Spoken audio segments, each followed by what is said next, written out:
Quando você escolhe onde morar, você não escolhe quem mora ao lado. Você não escolhe quem vai dividir a mesma parede, quem vai ouvir seus passos, suas conversas, sua vida. E você não pode simplesmente ir embora quando algo está errado. Você está preso ali, por contrato, por dinheiro, por circunstância. Estas são 3 histórias reais sobre vizinhos. Não vizinhos barulhentos ou chatos. Vizinhos que cruzaram uma linha. Vizinhos que sabiam coisas que não deveriam saber. Que faziam coisas que não deveriam fazer. Vizinhos que transformaram a casa de alguém de um lugar seguro em uma prisão. Vamos começar. A primeira história vem de Beatriz, 31 anos, que se mudou para um apartamento novo em São Paulo em fevereiro deste ano. Era um prédio antigo, 8 andares, 2 apartamentos por andar. Beatriz ficou no 5º andar, apartamento 52. O apartamento 51, ao lado, era ocupado por um homem que devia ter uns 50 anos. Ela o viu no elevador no dia da mudança. Cabelo grisalho, óculos, sorriso educado.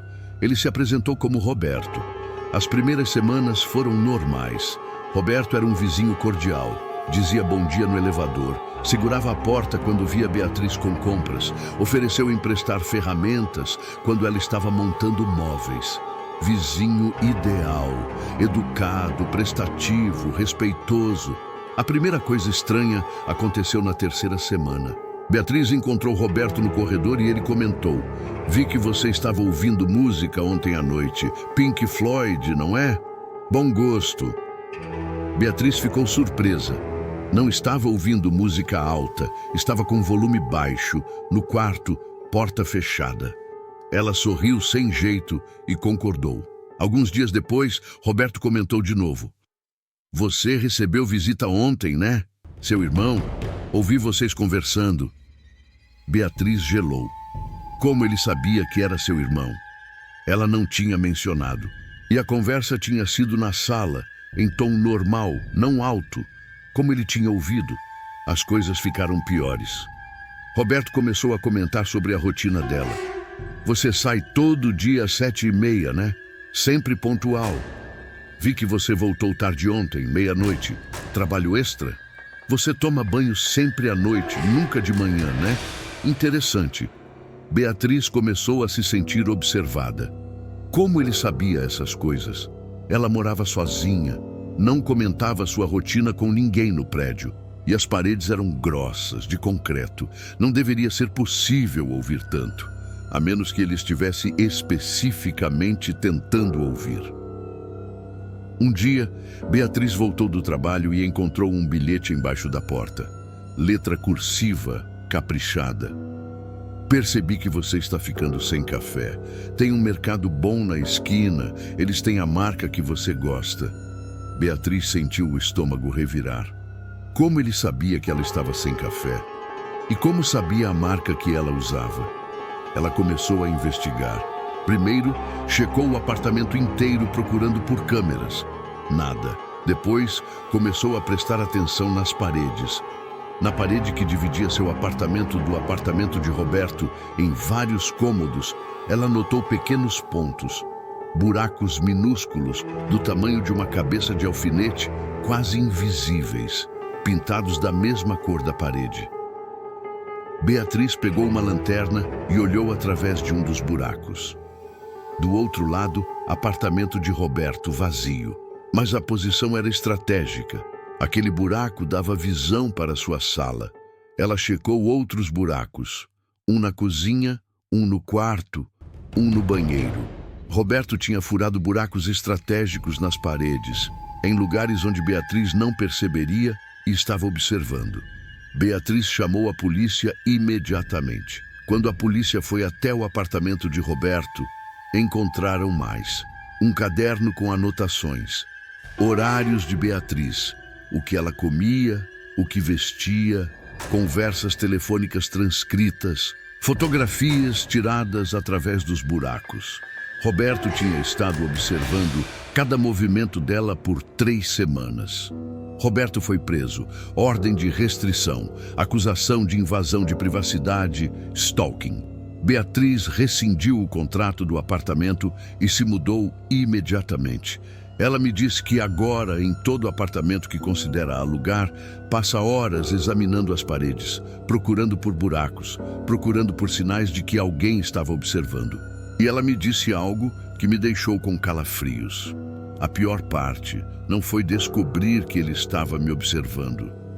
Foi perceber quantas semanas ele tinha observado antes de eu descobrir. Quantas conversas privadas ele ouviu. Quantos momentos íntimos ele viu. E nunca vou saber exatamente quanto. A segunda história aconteceu em Belo Horizonte, em um apartamento térreo de um prédio pequeno. Foi enviada por um casal, Carlos e Ana, ambos 28 anos, que moravam juntos há 2 anos. O apartamento era simples, mas confortável. 2 quartos, sala, cozinha e 2 vizinhos. Um apartamento do lado direito, outro do lado esquerdo. O apartamento do lado direito era ocupado por uma família, casal com 2 filhos pequenos. Barulhentos às vezes, mas nada fora do normal. O apartamento do lado esquerdo estava vazio. Pelo menos era o que eles pensavam. O síndico tinha dito que o apartamento estava desocupado, à venda, ninguém morando ali havia meses. As coisas começaram em maio. Carlos e Ana começaram a ouvir barulhos vindos do apartamento vazio do lado esquerdo, sempre no mesmo horário, 3h27 da manhã.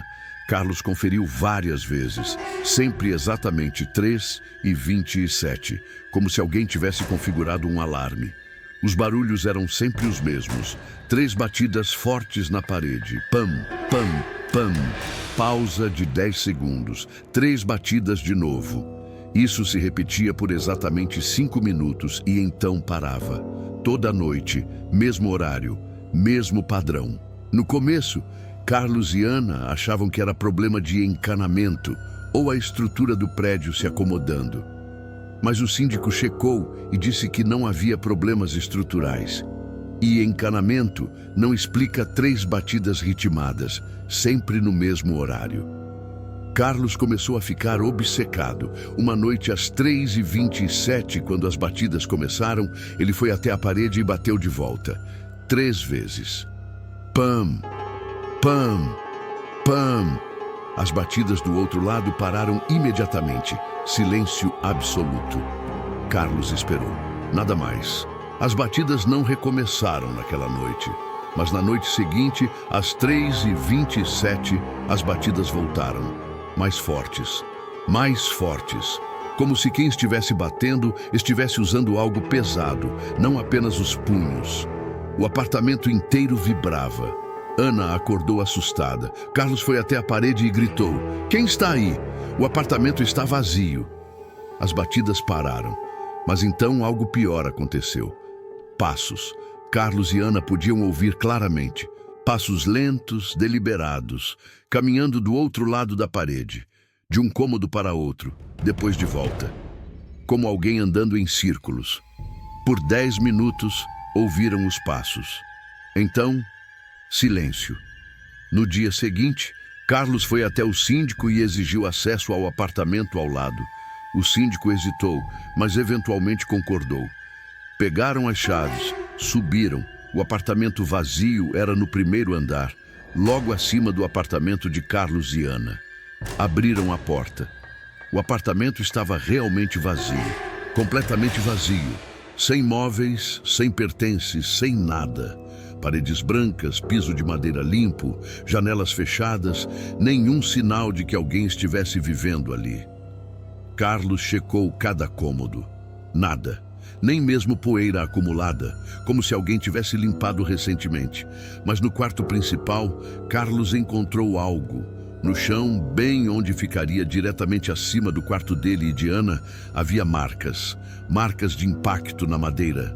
Pequenas depressões, em grupos de 3, distribuídas em uma área circular. Como se alguém tivesse batido no chão, repetidamente, sempre no mesmo padrão. E havia algo mais. No armário embutido, encontraram um saco de dormir. Usado recentemente, ainda tinha calor corporal residual. E ao lado, uma lanterna e um caderno. Carlos abriu o caderno. Páginas e páginas de números. 327 escritos centenas de vezes e frases. Eles precisam acordar. Eles precisam saber. Não podem dormir enquanto eu não durmo. Carlos ligou para a polícia imediatamente. Quando a polícia chegou e vasculhou o prédio, encontraram sinais de arrombamento na janela dos fundos do apartamento vazio. Alguém tinha estado entrando ali, vivendo ali ilegalmente, por semanas, e passando as noites batendo no chão, acordando Carlos e Ana, por razões que nunca foram explicadas. Câmeras de segurança do prédio capturaram uma figura entrando pela janela dos fundos sempre por volta da meia-noite e saindo antes do amanhecer. Mas a qualidade era ruim, não dava para identificar. A pessoa usava capuz, roupas largas, sempre evitava mostrar o rosto. Carlos e Ana se mudaram uma semana depois. Não conseguiam mais dormir naquele apartamento. Toda noite, mesmo com o apartamento ao lado, agora trancado e com a janela selada, eles esperavam. 3h27 da manhã. Esperando as batidas. Elas nunca voltaram, mas o medo sim. Carlos me disse que até hoje, se acorda às 3h27 da manhã, seu coração dispara. E às vezes, quando está quase dormindo, jura que ouve 3 batidas. Pam, pam, pam. Mas quando abre os olhos, está tudo silencioso. O corpo dele lembra e nunca vai esquecer. A terceira e última história é talvez a mais perturbadora. Foi enviada por Júlia, 27 anos, que mora sozinha em um apartamento em Porto Alegre. O prédio é pequeno, 4 andares, 16 apartamentos. Júlia conhece a maioria dos vizinhos, pelo menos de vista, o casal do 201, a senhora idosa do 303, o rapaz quieto do 402. A história começa em agosto. Júlia voltou do trabalho um dia e encontrou algo na porta do apartamento. Uma flor, uma rosa vermelha, sem embalagem, sem cartão, apenas a flor deixada em cima do tapete de entrada. Júlia achou estranho, mas pensou que talvez fosse para o apartamento errado. Pegou a flor, colocou em um copo com água e não pensou mais nisso. 3 dias depois, outra flor. Mesma rosa vermelha, mesma posição. Júlia começou a ficar curiosa. Perguntou para os vizinhos se sabiam de algo. Ninguém sabia. Colocou um bilhete na porta. Obrigada pelas flores, mas quem é você? No dia seguinte, o bilhete tinha sumido. E havia uma nova flor e um novo bilhete, letra desconhecida. Alguém que admira você. Júlia ficou desconfortável. A admiração anônima não é romântica, é estranha. Ela instalou uma câmera de segurança portátil na porta, uma daquelas pequenas com notificação no celular. Queria ver quem estava deixando as flores. Naquela noite, às 3 da manhã, a câmera notificou um movimento. Júlia pegou o celular e abriu o app. A gravação mostrava alguém parado em frente à porta dela. Mas quem quer que fosse, estava de costas para a câmera, capuz cobrindo a cabeça, impossível identificar. A pessoa ficou ali por 2 minutos, completamente imóvel, e então deixou algo no chão e foi embora, sempre de costas, sempre evitando a câmera. De manhã, Júlia encontrou o presente. Não era uma flor desta vez, era uma foto de Júlia, tirada através da janela do apartamento dela. Júlia na cozinha, fazendo café, sem saber que estava sendo fotografada. No verso da foto, escrito com a mesma letra: você é linda quando não sabe que está sendo observada. Júlia entrou em pânico. Ligou para a polícia. Mostrou a foto, mostrou a gravação da câmera, explicou sobre as flores. A polícia disse que ia investigar, mas como não havia ameaça explícita, não podiam fazer muito. Recomendaram fechar as cortinas, trocar as fechaduras, instalar mais câmeras. Júlia fez tudo isso. Cortinas fechadas sempre, tranca dupla na porta, câmeras dentro e fora do apartamento. Mas os presentes continuaram. Toda semana, algo novo. Uma caixa de chocolates que era exatamente seu tipo favorito. Como ele sabia? Um CD com músicas que ela ouvia. Como ele sabia? Um livro do autor que ela estava procurando. Como ele sabia tanto sobre ela? Júlia começou a suspeitar dos vizinhos. Quem tinha acesso ao corredor? Quem podia deixar coisas na porta dela sem ser visto? Ela fez uma lista mental. O rapaz do 402, andar acima do dela, sempre educado, mas quieto. O homem do 301, do mesmo andar, meio estranho, sempre usava capuz. A família do 304, mas eles tinham crianças, improvável. Decidiu confrontar diretamente. Um dia, Júlia deixou um bilhete na porta. Sei que você mora neste prédio. Se você não parar, vou chamar a polícia e mostrar suas fotos para todos os vizinhos. No dia seguinte, nenhum presente. Júlia pensou que tinha funcionado, mas 3 dias depois, o presente mais perturbador chegou. Júlia voltou do trabalho e encontrou um envelope. Dentro, 3 coisas. Primeira, uma foto de Júlia dormindo, tirada de dentro do quarto dela, do lado da cama. Segunda, uma mecha de cabelo. Cabelo dela, ela reconheceu a cor e o comprimento. Terceira, um bilhete. Eu estava dentro quando você dormia. Eu sempre estive perto. Mais perto do que você imagina. Júlia gritou. Gritou tão alto que os vizinhos vieram correndo. Ela mostrou o envelope, mostrou a foto. Alguém tinha entrado no apartamento dela enquanto ela dormia, tinha fotografado ela, tinha cortado uma mecha do cabelo dela. E ela não tinha acordado, não tinha ouvido, não tinha sentido. A polícia veio desta vez com mais seriedade. Dusting para impressões digitais. Vasculharam o apartamento procurando sinais de arrombamento. Encontraram algo. A janela da lavanderia, que dava para um poço de ventilação interno do prédio, tinha a trava violada, recentemente. Alguém tinha arrombado da maneira mais técnica possível, sem quebrar o vidro, apenas manipulando a trava. E descobriram mais. O poço de ventilação era acessível de apenas 3 apartamentos. O 301, mesmo andar de Júlia. O 401, andar acima. E o 101, andar abaixo. A polícia interrogou os moradores dos 3 apartamentos. O 101 era uma mulher de 60 anos, descartada.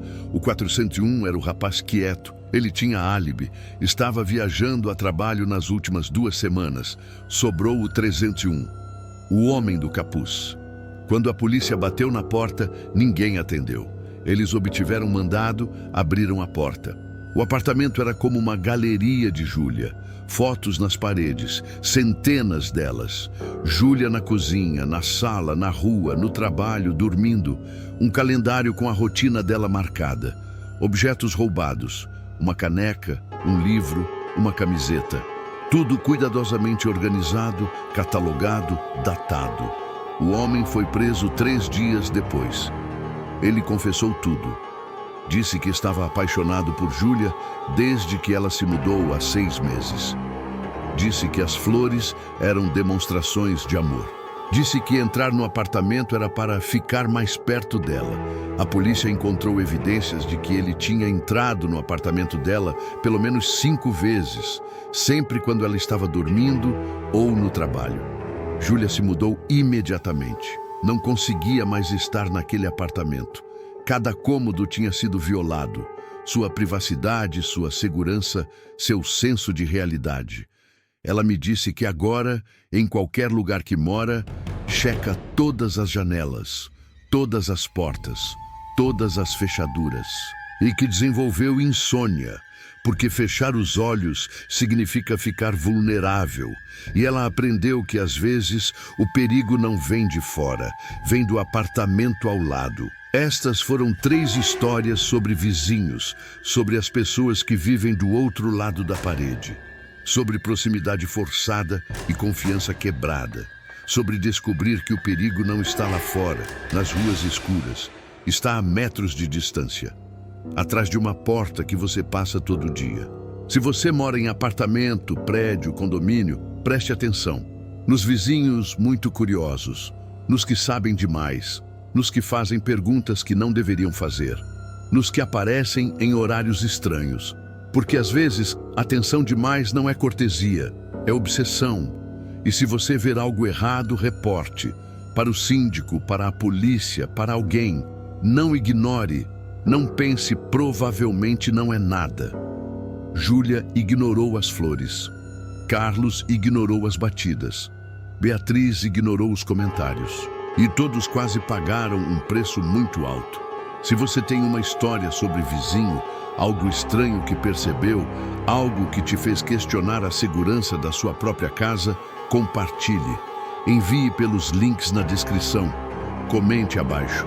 Porque essas histórias precisam ser contadas, precisam ser ouvidas, precisam servir de aviso. Se você gostou deste vídeo, deixe seu like, se inscreva no canal, ative o sininho. Toda segunda e quinta, histórias novas, perigos reais, lições importantes. E da próxima vez que você ouvir um barulho vindo do apartamento ao lado, lembre-se dessas histórias. Às vezes é só um vizinho barulhento, às vezes é alguém tentando te fazer acordar, e às vezes é alguém que não deveria estar lá. Durma bem, se conseguir. Até o próximo vídeo, se você tiver coragem.